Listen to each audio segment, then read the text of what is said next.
The ethics in the United Methodist Church are that once you retire, and I still loved what I was doing, so I didn't retire until I came to our denomination's compulsory retirement age. But our ethics is that I'm not supposed to do weddings, funerals, baptisms, confirmations in Tulsa, Oklahoma. That it's okay if I worship there with my sons and daughters-in-law and our grandchildren if I slip in and slip out when it's over. One of the men in my church was CFO for the Quick Trip organization for many years. Terry and Pam Carter were very generous people with a number of different organizations in Tulsa, including Boston Avenue Church. And Terry said when he retired, a half dozen of those nonprofits wanted him to join their board. And he said, give me 12 months with absolutely nothing on my calendar. If you're interested in me 12 months from now, give me a call. He recommended that, and I've done that. You're the first group I've addressed in 9 months. Wednesday,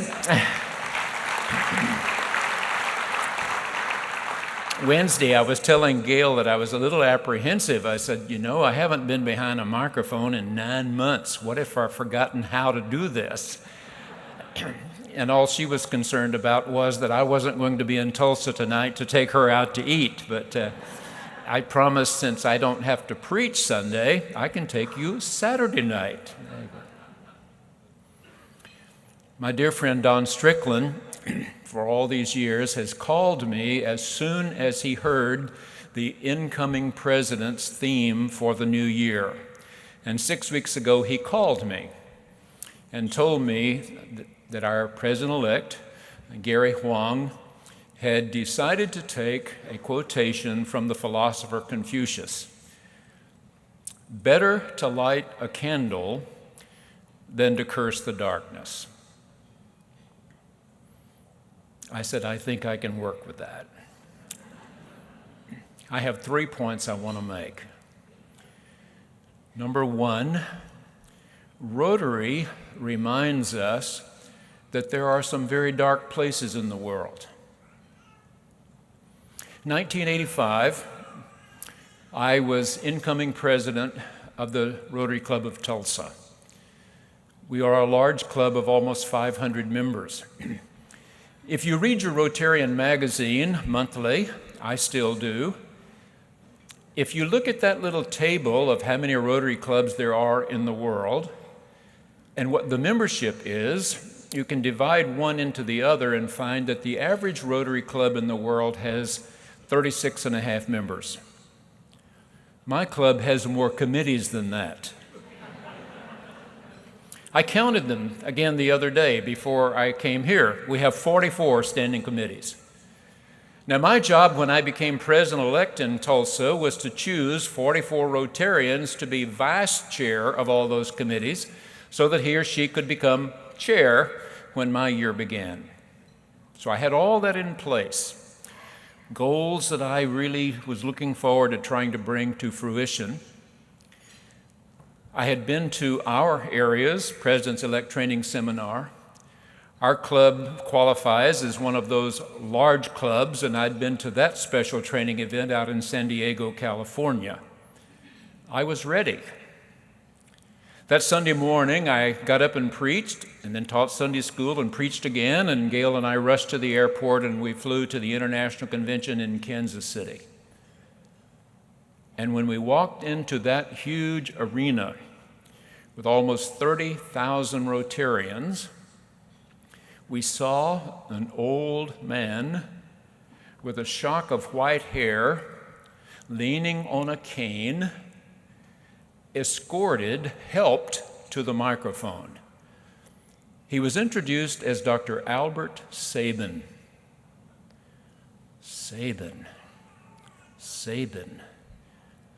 Polio. That's Sabin. When I was a boy growing up in Carthage, Texas, the movie theater was the Esquire. And I remember as a boy going to the movies and being horrified by this horrible thing in the lobby called an iron lung. Polio was the most dreaded communicable disease in our country when I was a boy.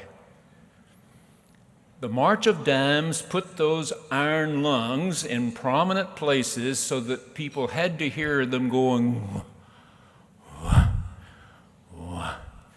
And knowing there were people living in such things, to try to keep breathing. And then 1957, Dr. Jonas Salk came up with a vaccine that could be injected. And Americans started injecting their children as quickly as they could. 1961, Dr. Albert Sabin came up with an oral polio vaccine, and I'd not heard polio mentioned in 25 years. And suddenly he was mentioning it. He asked us, did you know there is still 500,000 new cases of polio every year? 500,000. Not in the United States, not in Western Europe, but on our planet, 500,000 more children will become crippled this year. Now, Rotarians, he said, you can do something about that. If you would come up with $120 million, that seemed like a pretty big number to me. If you could come up with $120 million and give me 10 years of your best effort, we could drive this disease from the planet. He underestimated just a little. We've now spent $500 million, and 29 years later, we're still this close. But last year, there were not 500,000 new cases, but fewer than 25.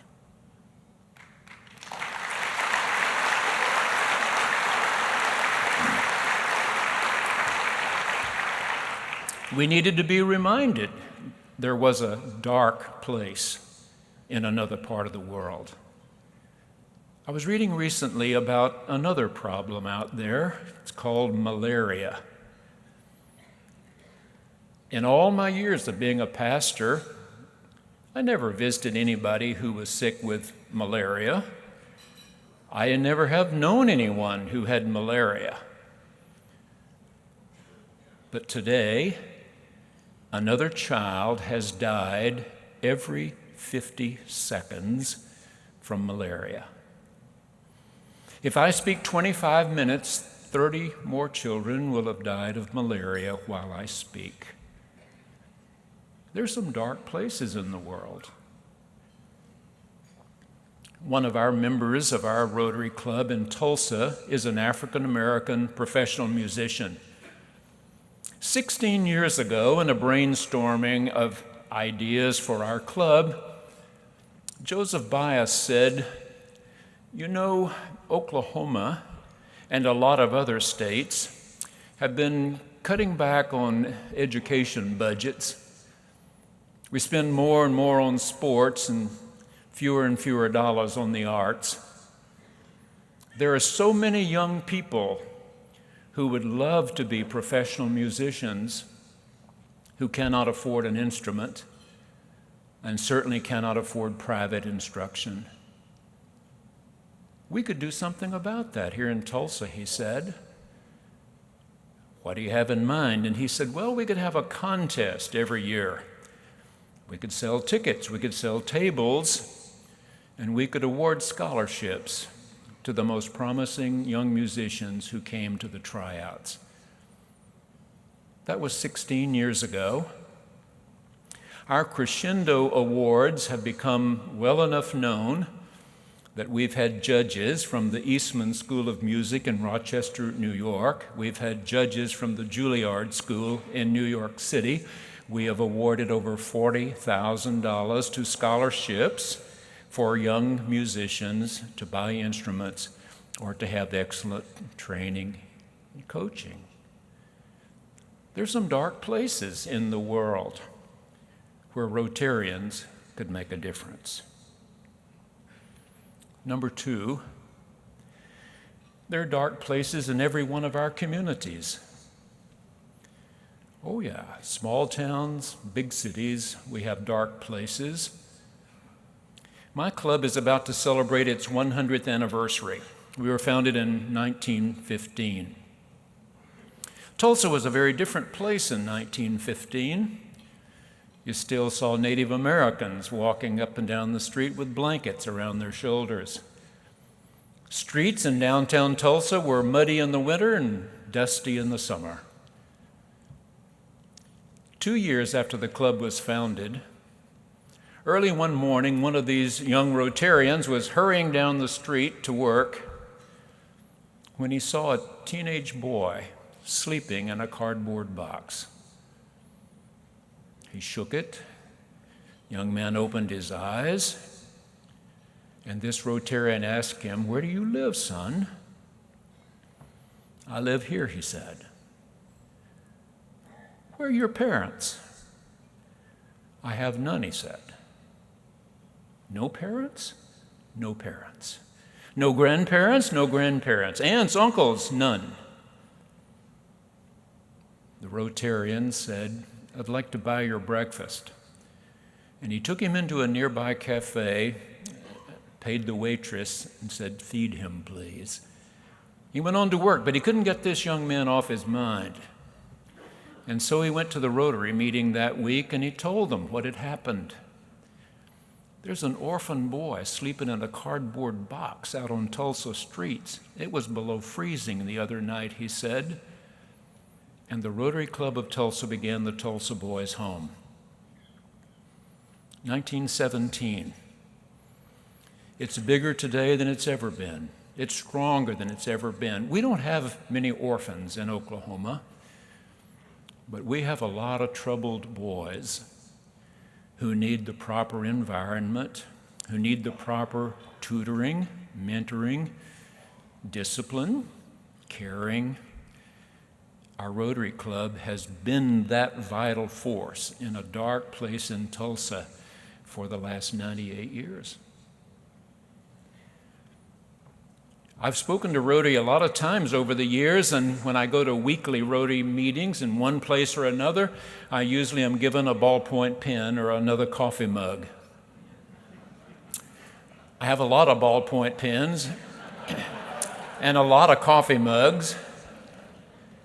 And so I took seriously what we were going to give our guest speakers my year. I was aware that in Tulsa, Oklahoma, there are some neighborhood schools who do not have nearly as much as other neighborhood schools. In the same way that when I was growing up in Carthage, we had separate but equal schools, which weren't equal, of course. Our Rotary Club adopted Celia Clinton Elementary on the north side of our city, the predominantly black and Hispanic side of our city. We finally had a Rotarian and his or her company sponsoring every room in that school, asking a teacher, "What can we do to help you? How can we help you? How can we do this better for you?" But one of the ideas we came up with was, instead of giving our guest speaker a ballpoint pen or a coffee mug, why don't we tell that person when he or she's invited to come to our club, "In your honor, we're going to give a book to the Celia Clinton Library. We'll ask you to sign it to the children at Celia Clinton. We'll ask the faculty to give us a list of books they'd like to have that they do not have in their library, and every 3 months or so we'll ask them to update it." That was 29 years ago. We've put 1,400 books in the Celia Clinton Library since that was begun. In a dark place, you see. Just one book a year, a week, one book a week, with the teachers telling us what books they think would mean most to their students. Just one more book, one more book, one more book in the library. You look for a dark place, you light a candle. The chief of police in Tulsa is a member of our club. I sit with him often on Wednesdays. I like him very much. I think he's a gentleman who really cares about our city and is working hard to keep Tulsans safe and well. But we came up with an idea a few years ago in our club that we have children in our city who've never seen a policeman who wasn't coming in the middle of the night to investigate a drive-by shooting, or to stop their father from beating their mother, or to break up a domestic fight. How could we help those children to understand that police officers in Tulsa could be their best friends? We came up with a simple idea. How about letting children shop with a cop? Shop with a cop. We talked to Toys R Us and said, could you make us a special deal? This is what we have in mind. We're going to ask our Celia Clinton school we've adopted to provide names of children who, as far as they know, will get no present for Christmas. And we're going to have a police officer shop with each child. On a Saturday, at your store, we're going to have police officers shopping with children. They said they'd like to help us with that. And since that time, every year, shortly before Christmas, these children are told they're being given $50 to buy presents for somebody else, somebody they love, maybe several somebodies they love if they don't spend so much on one gift. And the police officer, male, female, walk with this child, and they shop and shop and shop. And only when that 50 is spent on somebody else does the officer say to this child, I have 50 now for you. Let's shop for you.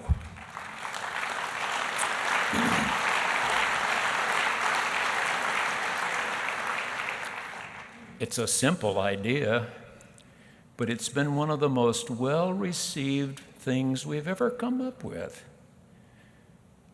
To try to bring a little light into a dark place in our community. Number 3. Our president-elect is Chinese from Taipei, Taiwan. He is an admirer of the philosophies of Confucius.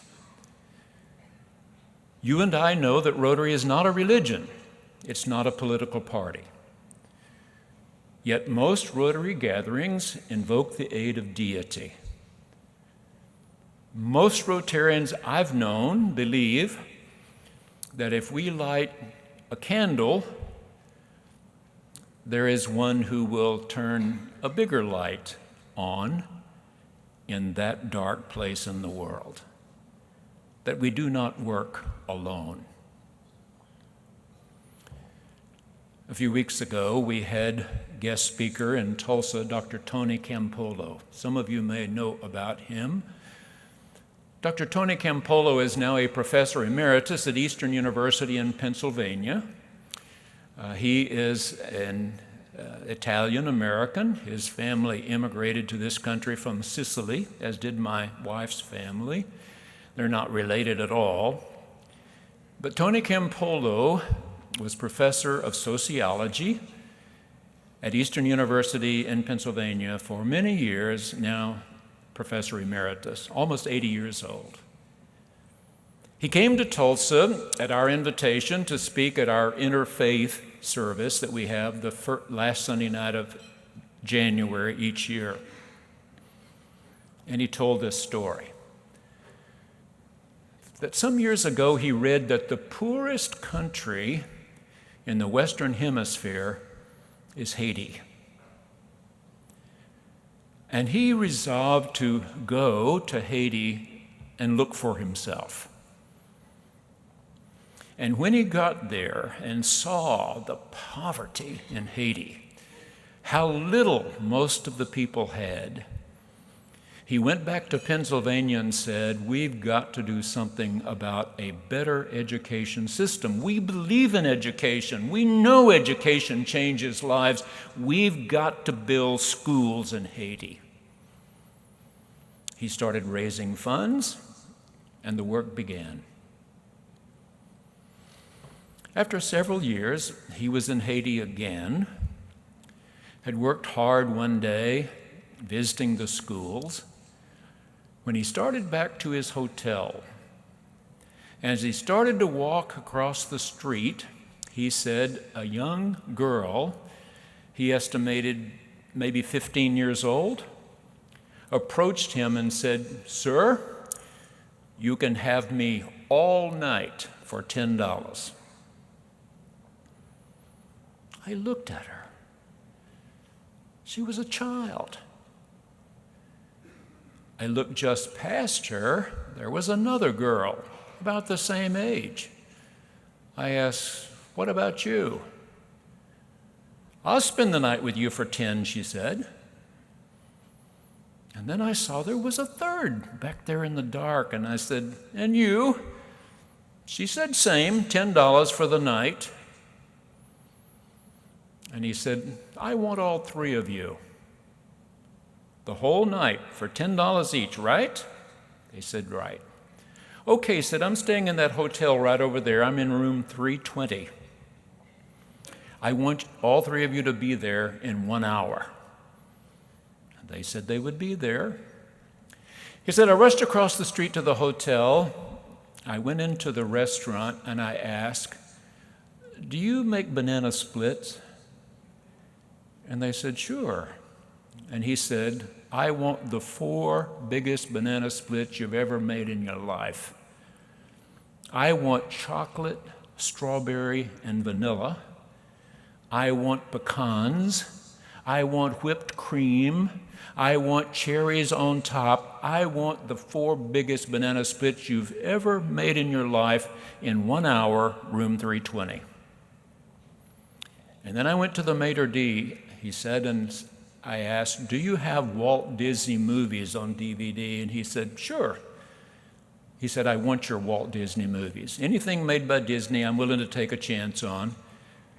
And he took these DVDs and went up to his room. And an hour later, there was a knock at the door, and these 3 roughly 15-year-old girls walked in. And they'd barely gotten there when the banana splits arrived. And he said, 'Just sit on the edge of the bed there, girls.' And they each had a banana split. He had one. He pushed in the first DVD, and the movie began. And they ate, and they laughed, and they ate, and they laughed. And he said a little after 1 o'clock in the morning, all 3 of them had slumped over onto the bed asleep. He said, I gently pulled the spread up over them, and I sat down in the chair and tried to get comfortable enough to sleep myself. And as I looked at them, I thought, nothing's going to be different tomorrow. Nothing.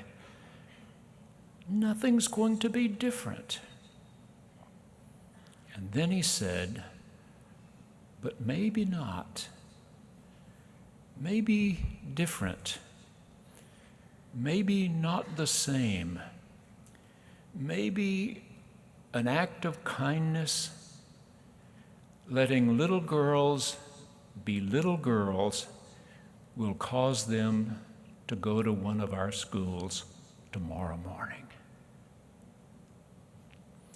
Light a candle and believe there's a bigger light. In all of our communities, we have outstanding people, and we have troubled people. The same is true in Norman, Oklahoma.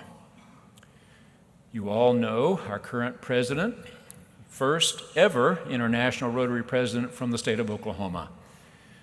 Ron Burton is an attorney by education, past United States Senator David Boren talked him into becoming development officer for the University of Oklahoma some years ago, raising money for that great school.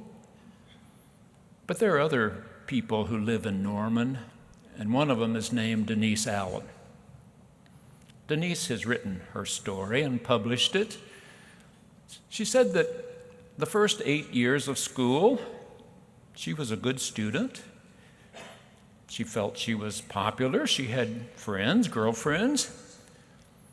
But one day in the cafeteria at school, when she was getting through with her meal, one of her friends suddenly said, "Take my tray, slave." And he said, I blinked my eyes, but I picked it up and I took it. When I got back to the table, the second girl said, "Take mine too, slave." And I took it, and I came back, and the third one said, "Now take my tray, slave." And I took it. I went to school the next morning with great trepidation. I'd never had a day like that before, never. And when I started toward the table with those same friends, they sneered at me. When another group of girls at another table said, "Come, eat with us." And so I ate with them. But they were different. It wasn't many days later that one of them offered me a draw on a cigarette. And a few days later, somebody offered me a draw on a marijuana cigarette. And on the weekend, they invited me to a party, and they had gotten some beer from a 7-Eleven store. And then it was cocaine, and then crack cocaine. The next 4 years are sort of a blur, she said, but somehow I managed to graduate from high school. But I was in a downward spiral, and I had to mess up a number of times before my parents started going to Alcoholics Anonymous, and they learned about tough love. And the next time I messed up, they let the police arrest me and put me in jail. I was in jail 10 days and nights, and then taken before the judge. And he told me the next step, what would happen to me next if I did not willingly submit to a special place where they could teach me a different way to live. I certainly didn't want to go to the alternative he mentioned, and so I went to the rehab center. I was frightened, but I was taught a new way of life. My parents had loved me in their own way, but I'd never really had any religious training at all. And suddenly these people were talking to me about a higher power. That I needed somehow to surrender as much of me as I knew how to as much of that higher power as I could comprehend. And I started trying to do that. And I got sober. And it felt great. I really stayed close to those meetings. I had a sponsor, and I really stayed close to my sponsor. And after some months of sobriety, I said to my sponsor, I think I need to know more about this higher power. And my sponsor said, well, I hear there's a very good women's Bible study group at the First Presbyterian Church here in Norman. Do you know where that is? And Denise said, I've seen it. It's a really big church. And the sponsor said, they meet tomorrow morning at 9 o'clock. Denise said the next morning I got up earlier than usual, and I drove to the First Presbyterian Church. I was early, so I sat in my car and waited till it got almost 9. And I saw these other women arriving, and my car didn't look like their cars. My clothes didn't look like their clothes. And I really started to crank my car and drive away. But I remembered what my sponsor had said to me so many times in these past few months. Don't make a bad decision, and if you do, don't follow one bad decision with another bad decision. You will not get into trouble if you always try to do the next right thing. And she would look at me and say, "Did you hear me? Always ask, how can I do the next right thing?" Our president-elect says, light a candle and look for the next right thing. I wish you well.